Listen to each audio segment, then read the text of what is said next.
È da davvero tanto tempo che voglio provare questo nuovo pre-wash di CarPro e finalmente quel momento è giunto. Scopriamo insieme il nuovo lift.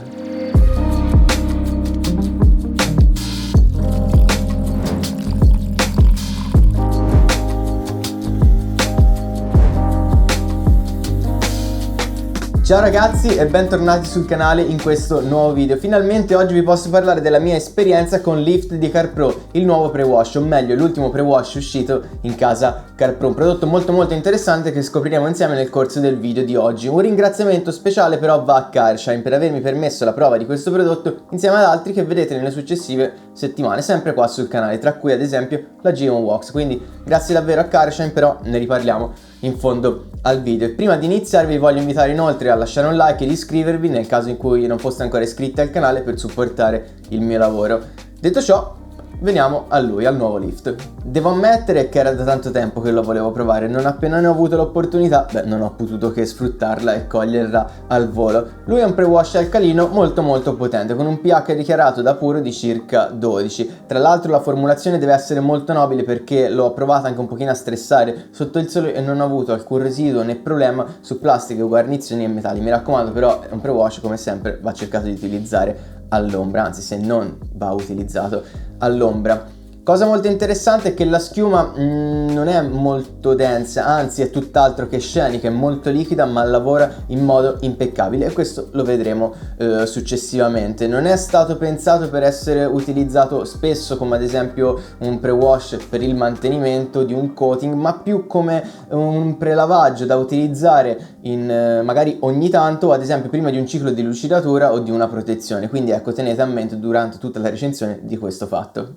Veniamo ora ai test che ho effettuato e alle immagini un pochino più interessanti che vi porto. Partiamo però dalle condizioni ambientali che non erano le più semplici, anzi abbastanza avverse erano.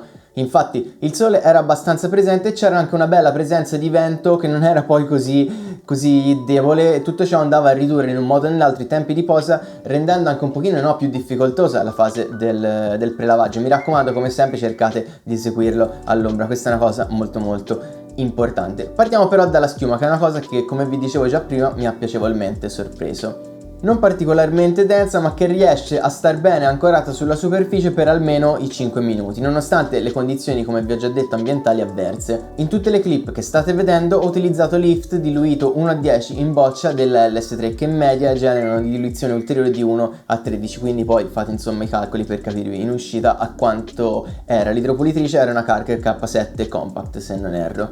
L'acqua tra l'altro era abbastanza calcarea e quindi ecco, anche questa cosa si va ad aggiungere alle condizioni ambientali avverse. Tenete comunque tutto a mente di questo. Senza alcun tipo di problema è riuscito a togliere il traffic film, e nonostante comunque sulla carrozzeria fosse presente un bello strato di polvere mista a residui di pioggia sabbiosa, è riuscito ad agire su almeno l'80% buono dello sporco, iniziando poi a staccare la parte più radicata del film sulla carrozzeria, che poi con il lavaggio a due secchi è venuta via in modo molto semplice. Infatti bastava semplicemente passare il dito su quelle zone dove non si riusciva a rimuovere tutto lo sporco con l'idropulitrice, si vedeva insomma che la dissoluzione dello sporco era iniziata e si solubilizzava, no? Quindi segno che il lift stava lavorando molto bene. Parlando invece di insetti e guano, la rimozione è stata molto semplice. Probabilmente ecco, magari non erano le contaminazioni o il guano più radicati nella superficie, però l'auto non è che veniva lavata da poco, quindi di sicuro quella contaminazione c'era da molto tempo, e secondo me la velocità con cui è stata rimossa, senza inoltre considerare l'azione dell'idropulitrice che è stata abbastanza tranquilla, è stata rimossa nel giro di pochissimo tempo senza neanche insistere, ci dà secondo me prova ancora maggiore delle caratteristiche insomma detergenti di lift. Riallacciandomi infine al discorso sulla sicurezza, ho usato lift, come avete visto anche dalle clip, sotto il sole con presenze di vento, e non ho avuto problemi alcune su plastiche, guarnizioni e superficie un pochino più sensibile. Va bene che l'auto era in questo caso un Defender e magari non qualcosa di più tra virgolette lussuoso, però insomma capite bene che comunque utilizzato nel modo corretto dà delle belle soddisfazioni e mi ha davvero stupito. Siamo giunti dunque ragazzi alle considerazioni finali e alle conclusioni. Beh, che dire di questo CarPro Lift?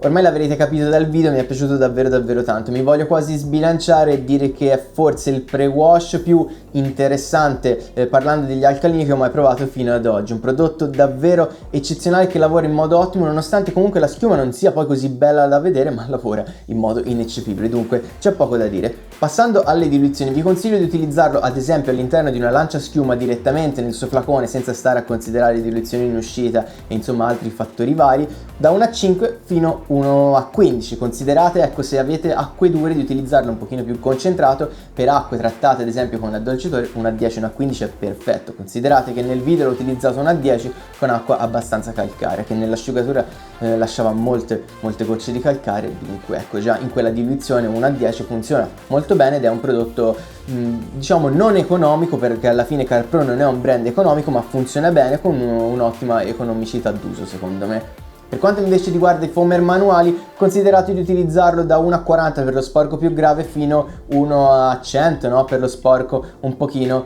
più leggero. Non ho provato, devo essere sincero, ad utilizzarlo come spray con un flacone e un trigger, però insomma non è alla fine un prodotto secondo me nato per quello, anche se forse 1 a 10, 1 a 20 può funzionare per avere quell'extra potenza, per essere ad esempio utilizzato sui moscerini. Insomma, potete fare anche delle vostre prove in questo senso. Io voglio solo ringraziare tantissimo Karshine per questa opportunità e insomma vedrete, poi imparerete anche a conoscere Karshine nei prossimi video, visto che comunque stiamo collaborando per portare dei prodotti anche un pochino più interessanti di brand tipo Gion sul canale appunto CarPro. Dunque io vi lascio il codice sconto Moschi del 10% sul sito. Non è ancora in italiano, però insomma con Google Traduttore o con Chrome una mano, insomma in un modo o nell'altro ce la fate, no? A vedere il contenuto e a capirci qualcosa. Le spedizioni sopra i 150 euro sono gratuite per l'Italia e sotto i 150 euro costano 15 euro. Ovviamente in tutti i casi avete sempre lo sconto del 10% utilizzando il codice. Dunque ecco, se vi interessano brand, ci sono davvero tantissimi prodotti, ad esempio Gion, Soft99, CarPro appunto e altre roba ancora, DBL, Shiny Garage, insomma c'è tantissima roba. Vi lascio tutti i link qua sotto in descrizione. Spero ragazzi che il video vi sia piaciuto, se è così lasciate un bel like qui sotto, iscrivetevi al canale e attivate la campanella delle notifiche per essere sempre aggiornati sui nuovi video che pubblico. Seguitemi anche sui social, in particolare su Instagram, dove sono un pochino più attivo e insomma pubblico le storie un pochino live, anche di test, quindi insomma vi lascio ovviamente tutti i link qui sotto e a fianco. Spero ragazzi che il video vi sia piaciuto, grazie per la visione e noi ci vediamo alla prossima. Ciao ciao!